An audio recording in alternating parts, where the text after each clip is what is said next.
This is the study, or little library of Avenue House, which I always feel is really the centre of the whole place. It's where the research went on. It's where my grandfather came to look at the books, to sit, to write. And it was also the place where you knew that you could find him, but you had to knock on the door and approach rather gently, because you did not wish to disturb his train of thought. He would be in here with his paper and his pens. You hear the scratching of the pen on the paper, and he'd be going to the bookshelves here, taking out an architectural volume, studying it, making some copies, replacing it, going back, thinking. So it was a place of quiet and tranquility and study. And it was really the centre of the whole organisation of the house. It was the fulcrum of Avenue House, where everything started and ended. The bookcase here contains architectural books running really from the early 16th century right through to the early 19th century.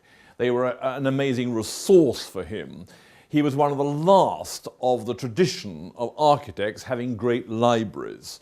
In the tradition of Sir William Chambers and Sir John Soane, libraries that were consulted. I mean, Lutyens, his friend, only had 3 architectural books, but he had thousands, and he consulted them all the time.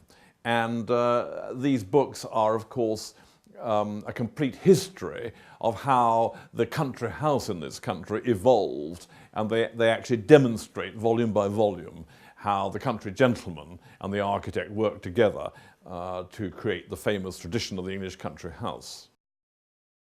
Here is a book from the bookshelf, Normand's Decoration, which is 1817, a French book. And you can very easily see from the designs how my grandfather was actually working on designs from this book. So we see here Normand's originally his designs for the vases, and my grandfather has been working out schemes based on Normand's vases, and a piece of paper, a tracing paper, is still existing in the book, where he has been working out his ideas, adapting the empire style for his own designs in the 1930s or 40s. An interesting piece of working practice. In the corner of the room here is the bust of my grandfather, which was made in 1954, and it's very appropriate really, because it was the work of the sculptor Kathleen Parbury, who had been my grandfather's pupil at the Slade in the 1920s, and also was a local person. She lived in Bedfordshire, about 15 miles away from here. And so it was very appropriate that she should approach him and ask if he could sit to her while he was president of the Royal Academy in 1954. And this indeed took place.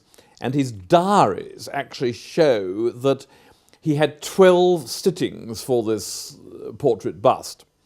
And on every occasion, the PRA criticised quite strongly the work in progress. It must have been absolutely, absolutely dreadful for the sculptor who had been his pupil, but who was being told what to do. Put a little bit more there and a little bit there, and try and fill out the face or do something to the hands. Actually, my father, who of course knew my grandfather extremely well over years and years, said that it was a very good likeness, although the shoulders were a bit narrow, but the hands were absolutely beautiful, because everybody remarked on his hands. And particularly Jim Lee's Mill said, "What beautiful hands" to me, and I think Betchman said, "What lovely hands." So the hands were the things that really were most striking about my grandfather when people met him.